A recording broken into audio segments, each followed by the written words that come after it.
Siguiendo lo que ha dicho el señor Condori, quiero agregar un detalle en esa línea de argumentación.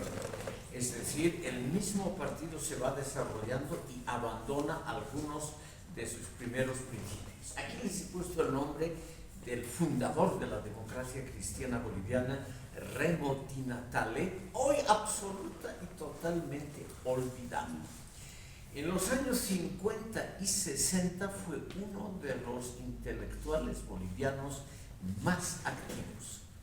Y las ideas de Remo Di Natale, se podría decir que es el primer boliviano que ha escrito sobre medio ambiente, ecología, protección a la naturaleza. Sí, pero un momentito, de una forma muy especial.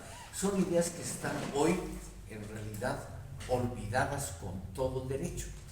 Remo Di Natale creía que el éxito de Bolivia iba a residir en tener una gran población. Bolivia debía tener 200 millones de habitantes, porque él decía la densidad demográfica de Israel es lo que ha llevado al éxito de ese país, y Bolivia debería tener una densidad muy similar. Israel es un país extremadamente pequeñito con 10 millones de habitantes. Si aplicamos el índice demográfico, Bolivia tenía que tener 200, la Argentina 350 millones de habitantes. Y ahora viene por qué está en decadencia. Él decía, no hay que proteger la naturaleza. Según la Biblia en el Génesis, la naturaleza está al servicio de los seres humanos. Hay un famoso pasaje en el Génesis donde Dios Padre le dice a los primeros hombres, los peces en el mar, los reptiles en la tierra, las plantas, están a vuestro servicio. Hay que utilizarlos totalmente, sin consideraciones proteccionistas en la terminología actual. Entonces, eso lo tomó Remo Di Natale en una época muy temprana para ser el gran propagandista de que Bolivia necesita una enorme población para ser un país exitoso, y naturalmente eso significaba que no hay que tomar esas medidas proteccionistas, esas modas, decía él, que vienen de las perniciosas universidades de Europa Occidental, sino que había que explotar hasta el último centímetro cuadrado del país. Remo Di Natale, esto no va a gustar aquí a las señoras, era partidario, por ejemplo, de que las mujeres bolivianas tengan en promedio 10 hijos. Es una cifra avalada por la Biblia. Entonces, señora Verónica, considere usted lo siguiente: en su época, las asociaciones de mujeres, la Iglesia Católica y no sé qué otros grupos, el Ateneo Femenino y demás, apoyaron a Remo Di Natale y lo declararon el máximo defensor de la verdadera feminidad de Bolivia. Yo simplemente les cuento esto para que vean cómo ha cambiado la mentalidad boliviana. Hoy en día nadie en un círculo machista se atrevería a decir esto: las mujeres tienen que tener por lo menos 10 hijos. A nadie se le ocurriría decir eso. Vean ustedes simplemente que la mentalidad colectiva realmente se ha modificado, y naturalmente por eso el actual Partido Demócrata Cristiano no menciona para nada a su fundador e inspirador Remo Di Natale. ¿Pero qué le parece esa idea, señora Verónica? Que no es privativa de ese señor, sino que es una idea de todo el mundo todavía popular. En el mundo islámico es una idea muy popular. Ha cambiado muchísimo. Claro. Hoy, por ejemplo, dos países, hasta hace pocas décadas, profundamente católicos, Italia y España, tienen las tasas demográficas más bajas del mundo. En Italia y en España la población va disminuyendo. Hay tasas negativas de crecimiento en esos dos países. Es como ha cambiado, ¿no? Y hace escasos 60, 70 años, una madre española tenía 6, 8, 10 hijos. Ha cambiado. en muy poco tiempo. Veremos, estimado público, al FRI, Frente Revolucionario de Izquierda, que en líneas muy generales en su comportamiento cotidiano es muy similar al Partido Demócrata Cristiano, en el comportamiento cotidiano. Y ahí le vamos a ceder luego la palabra al señor Álvarez.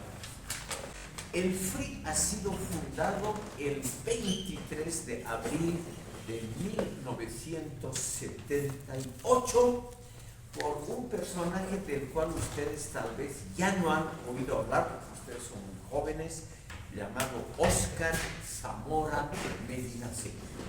Seguramente ya no les dice nada ese nombre. Este partido, el FRI, estimado público, empezó con el pie grande, empezó muy exitosamente.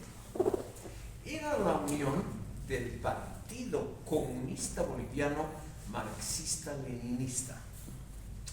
En esos años, hace más de 50 años, los partidos comunistas maoístas se diferenciaban de la línea que podríamos llamar pro-soviética, pro-Moscú, añadiéndole ML con un guión. Eso ya no existe. Pero en su momento, el Partido Comunista Boliviano ML de Óscar Zamora Medinaceli tenía nomás importancia. Habían hecho poco antes un movimiento guerrillero en Santa Cruz que logró tomar varias haciendas y sobre todo meter mucho miedo a la clase alta cruceña. Ese partido en ese momento recibía fondos e instrucciones de la China maoísta. La China, estimado público, todavía hay ese límite. La China tenía ideas de extrema izquierda. No es el país pro-capitalista, pro-empresa privada como es ahora la República Popular China, sino que era realmente todavía la extrema izquierda. Entonces, el Partido Comunista Pro-Chino es el núcleo del FRI, para que vean ustedes el enorme cambio que ha tenido. Luego, el Partido Revolucionario de la Izquierda Nacional, ese es un desgajamiento del MNR en la persona bajo la dirección de Juan Lechín. Juan Lechín Oquendo, el gran líder minero y sindical, se separó del cuerpo mayor del MNR, creo yo, pudiendo equivocarme, por razones personales. Él quería ser el sucesor de Paz y de Siles. Eran los tres grandes del partido y él suponía que el MNR lo iba a designar a él candidato presidencial, como fue el caso de Siles, y que obviamente el partido iba a hacer todo lo posible, como fue el caso de Siles y Paz, para que este señor sea candidato exitoso. No ocurrió eso, y entonces Lechín fundó su propio partido, y entonces él se convirtió en izquierdista. El nombre del partido ya lo dice, Partido Revolucionario de la Izquierda Nacionalista. Una de las principales lideresas de ese partido era Lydia Gayler, quien fue candidata a la vicepresidencia en alguna elección que tomó parte ese partido, llamado popularmente el PRI, por su abreviatura. Además, el FRI nació con otros apoyos. Dos partidos trotskistas entraron al FRI. El POR, el Partido Obrero Revolucionario Vanguardia, y el POR Combate y Vanguardia, llamados así por sus órganos de prensa. Esas dos fracciones del POR también ingresaron al FRI. El que se negó terminantemente con la parte mayoritaria del POR fue Guillermo Lora. Tal vez de él han oído hablar aquí. Y luego, estimado público, estaban también varios partidos pequeños, y una personalidad murió a los 93 años, de las más activas en los últimos 60 años en la política boliviana, don Manuel Morales Dávila. Tal vez han escuchado hablar de este personaje que terminó como masista. Bueno, este señor fue, junto con Óscar Zamora Medinaceli, uno de los, digamos, de las lumbreras del FRI.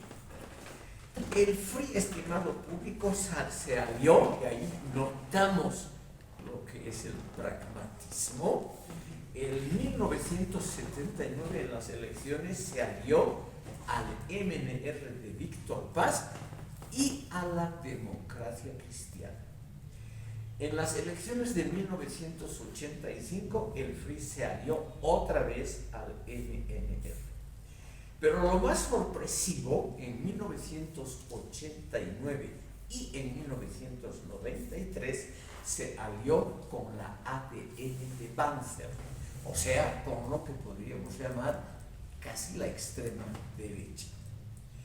Entonces, aquí vemos, estimado público, el oportunismo y el pragmatismo, o si quieren en forma más suave, la flexibilidad de un partido de izquierda. Es un partido que ha tenido notables intelectuales de izquierda. Por ejemplo, Domitila Barrios de Chungara, Eusebio Gironda, y el que ha sido el candidato a la vicepresidencia con Carlos Mesa, Gustavo Pedraza. Todos ellos provienen del FRI. Sí. Aunque parezca raro, estimado público, esas figuras provienen de esa, podríamos decir, esa fuente de talentos intelectuales, no de masas, que fue el FRI. Óscar Zamora Medinaceli, el jefe y fundador, el jefe del Partido Comunista Movista de Bolivia, fue durante 10 años alcalde de Tarija, entre 1987 y 1997. Y al mismo tiempo era el primo hermano de Jaime Paz Zamora y seguramente su contubernio en muchos acuerdos políticos. Se presume también que este señor Óscar Zamora Medinaceli ha influido sobre el muy joven Rodrigo Paz Pereira. Es en el fondo la misma familia. Es una familia que de boca para afuera son izquierdistas, en la praxis cotidiana son derechistas, que es lo más usual en todos los países del mundo, en todos, estimado público. Yo quiero defenderlos, antes de darle la palabra al señor Álvarez, yo quiero defenderlos por una razón filosófica importante. Uno vive solamente una vez en la vida, una vez. Y la vida, estimado público, es relativamente corta y uno se da cuenta con los años que la vida pasa rapidísimamente. Y como no hay oportunidades políticas a cada pasito de la vida, sino rara vez, simplemente hay que aprovechar esas oportunidades que nos da la vida. Es una constante antropológica del ser humano, por lo tanto no siempre se la puede criticar como una falta ética, como una desviación moral, sino simplemente es una actitud realista, flexible, ante la falta de oportunidades efectivas que nos brinda la vida. Por eso es que el FRI termina en 2019 ofreciendo su sigla a Carlos Mesa y hoy al señor Jorge Quiroga. Entonces, estimado público, este partido que se funda con el maoísmo militante de los años 70, con la extrema izquierda, hoy apoya al señor Quiroga, que en el ámbito político podríamos decir que está bien a la derecha. Es simplemente la demostración de que en esta vida hay que lamentablemente aprovechar flexiblemente las pocas oportunidades que nos da la vida política.